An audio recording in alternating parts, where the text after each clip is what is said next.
बिस्मिल्लाहिर्रहमानिर्रहीम। अस्सलाम वालेकुम। जब पानी उबालें तो नूडल्स उबालते हुए थोड़ा सा तेल भी पानी में डाल दें, छलनी में डालकर फिर जब नूडल्स निचोड़ें तो इन पर ठंडा पानी भी बहाएं, इस तरह वो जुड़ेंगी नहीं।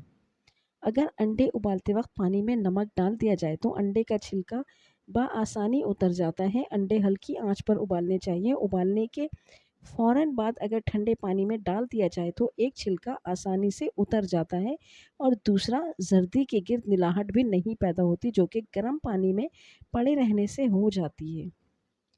आटे को खमीर से बचाना। गूंदे हुए आटे को खमीर से बचाने के लिए इसकी सतह पर अगर घी के हल्की सी तह चढ़ा दी जाए तो आटा खमीर नहीं होगा।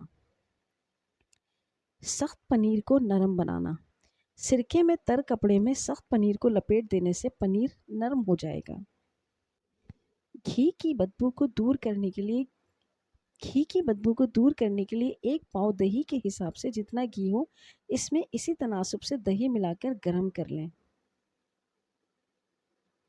जली हुई देगची में एक कटी हुई प्याज डालकर ऊपर से खौलता हुआ पानी डाल दें। 5 मिनट बाद बर्तन धोने वाले किसी पाउडर या साबुन से साफ कर लें, देगची चमक जाएगी।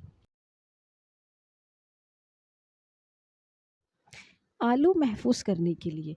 अगर आप कई दिनों के लिए आलू महफूज करना चाहती हैं तो इनके साथ एक सेब भी रख दें, आलू ख़राब नहीं होंगे। बच्चे आमतौर पर खस्ता चिप्स पसंद करते हैं, लिहाजा आलू के कतले काटने के बाद उन्हें नमक और थोड़ी सी फिटकरी मिले पानी में 20 मिनट के लिए भिगो दें और फिर पानी निचोड़कर फ्राई कर लें। सब्ज़ मिर्च को महफूज करने के लिए। सब्ज़ मिर्च को फ्रिज में रखने से पहले इसकी ऊपर वाली डंडी उतार दें। इस तरह मिर्चें काफ़ी देर के लिए फ्रेश रहती हैं। खस्ता पकोड़े बनाने के लिए। बेसन में 2 खाने के चम्मच चावल का आटा मिलाने से पकोड़े खस्ता और लजीज बनेंगे।